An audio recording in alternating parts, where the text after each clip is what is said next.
Hello everyone. Movies about heists often show us captivating plots full of intrigue and clever schemes, but real stories can be even more interesting. In today's video, we'll tell you about how paintings worth hundreds of thousands of dollars were stolen from a museum.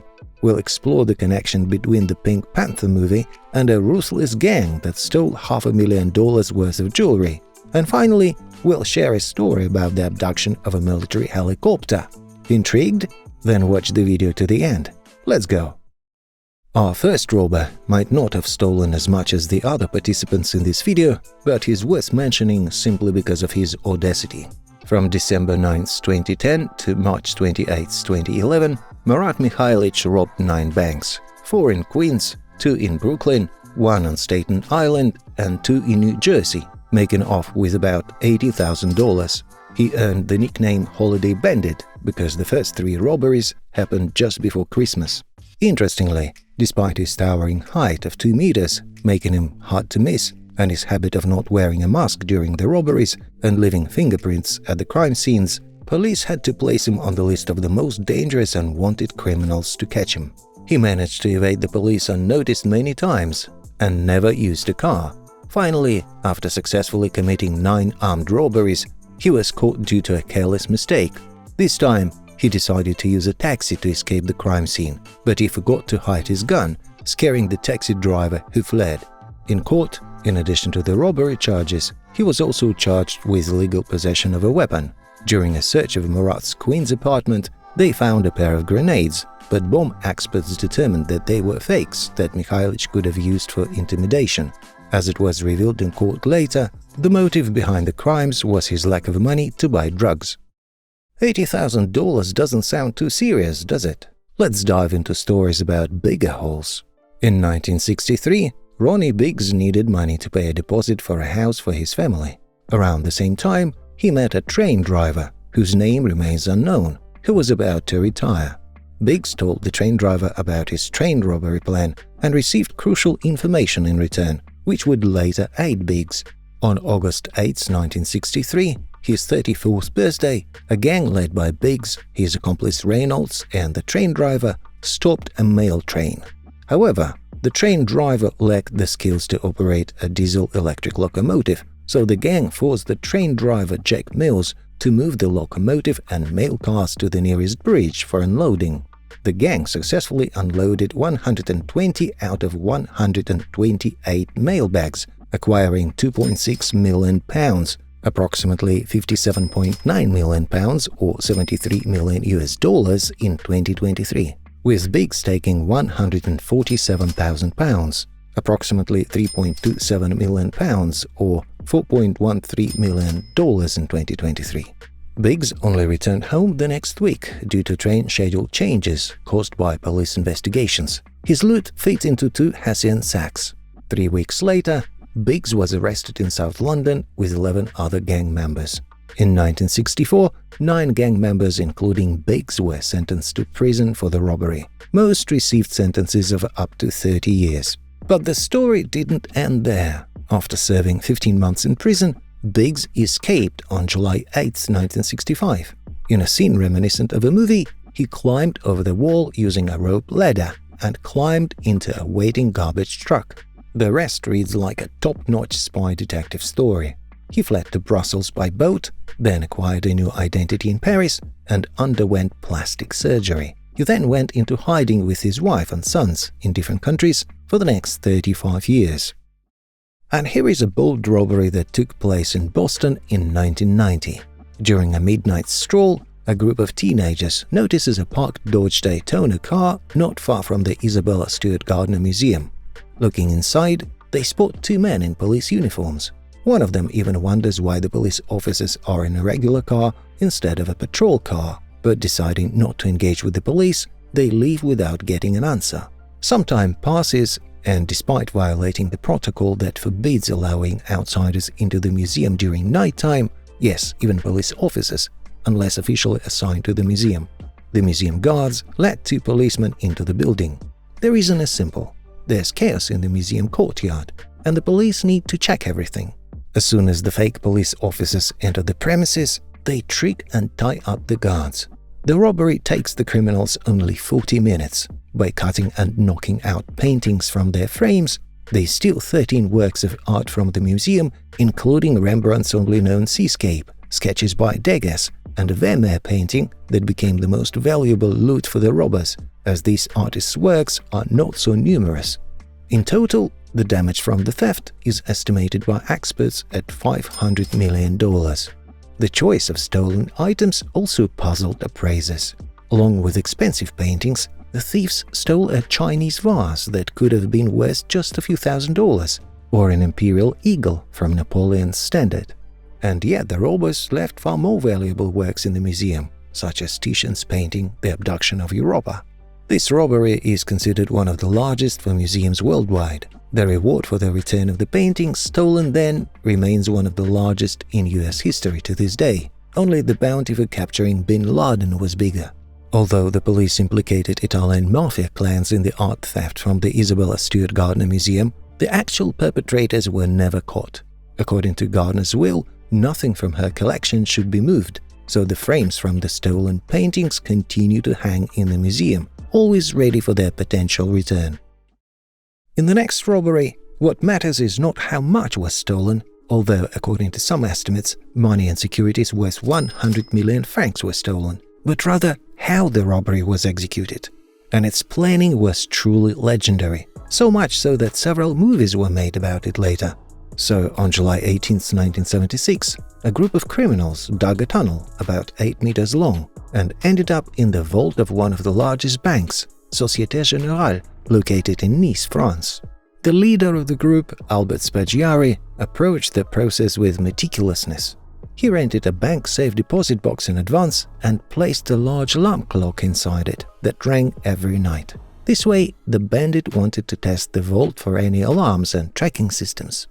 After celebrating their successful operation with a picnic of champagne and party, the group left a note on the vault wall that said, "Without weapons, without hatred, without violence," which later became a symbol of this crime. It took several months to catch Spaggiari, but even that was not enough for justice. In court, as evidence of his innocence, he presented a homemade encrypted document to the judge.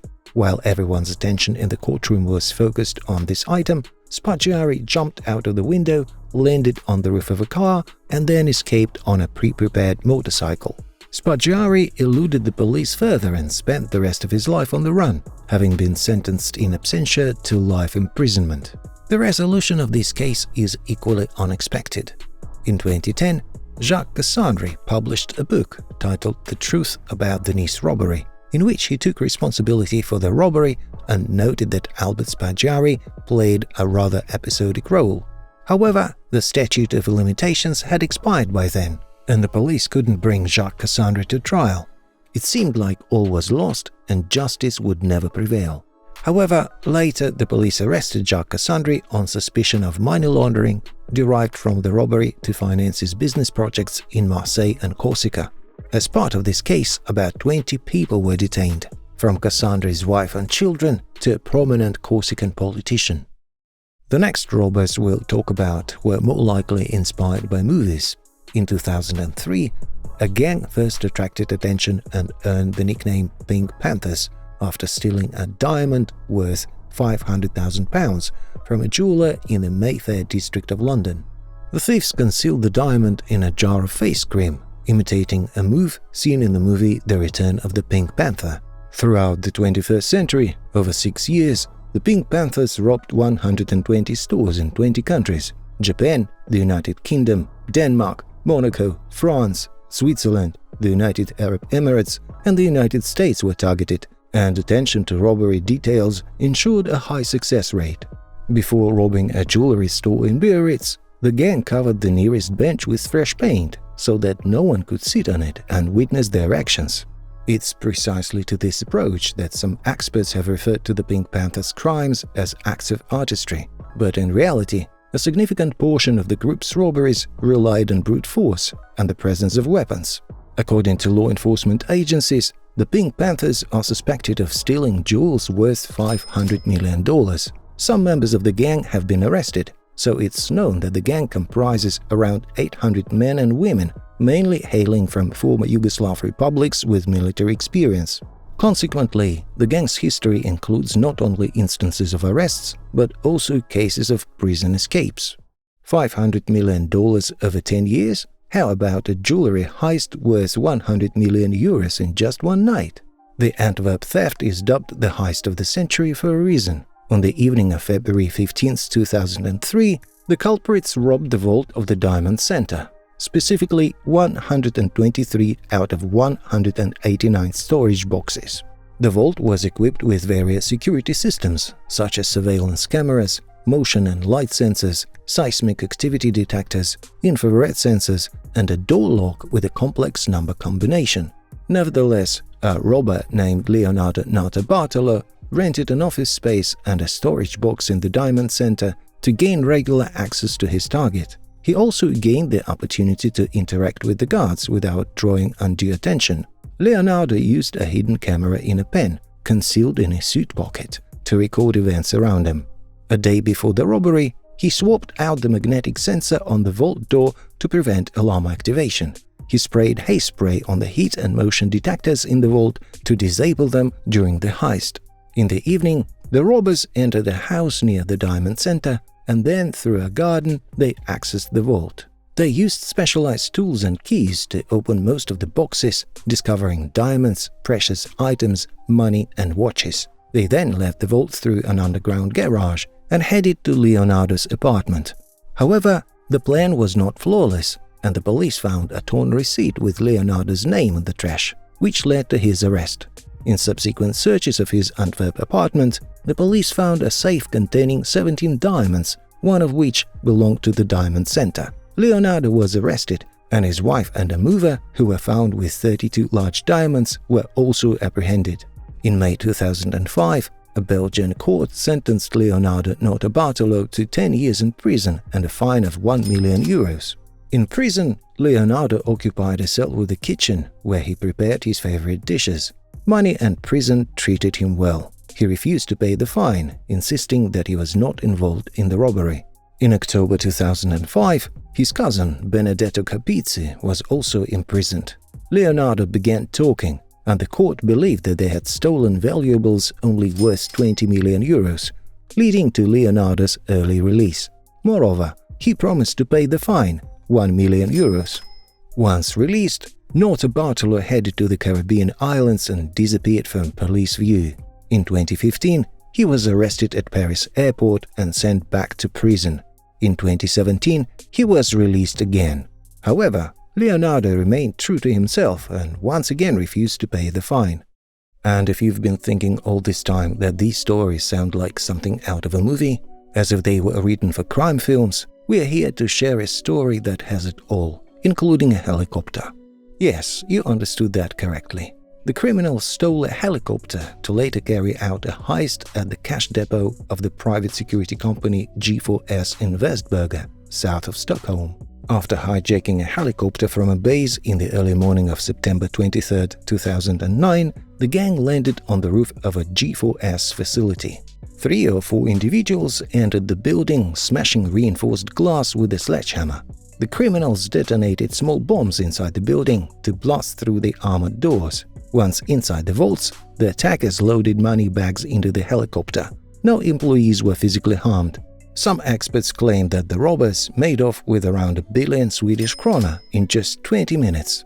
The police attempted to intercept the robbers, but roadblocks known as regulki were set up around the building, military-style obstructions that hindered the passage of police vehicles.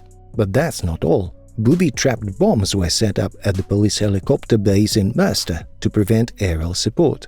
A few hours later, the stolen helicopter was found at the edge of a forest. Despite an offer of assistance from the Swedish Air Force, the police decided to handle the situation themselves, considering it a civilian matter rather than a military one. You might wonder why they would refuse help when the criminals had planned everything so perfectly. Yet the police knew what they were doing, and within a couple of days, they arrested the first suspects. In October 2010, 7 men were sentenced to prison for their involvement in the heist. The police suspected that up to 10 more individuals could have been involved in planning the robbery. but their identities couldn't be established. Unsurprisingly, the case involved former members of the Serbian intelligence agency, BIA, created by former operatives of the Special Operations Unit Red Berets, which was part of the security system of the Federal Republic of Yugoslavia. Well, did we manage to surprise you with today's story? We hope you'll have something to share with friends and family. And now, we're off to gather new criminal tales. See you on the channel.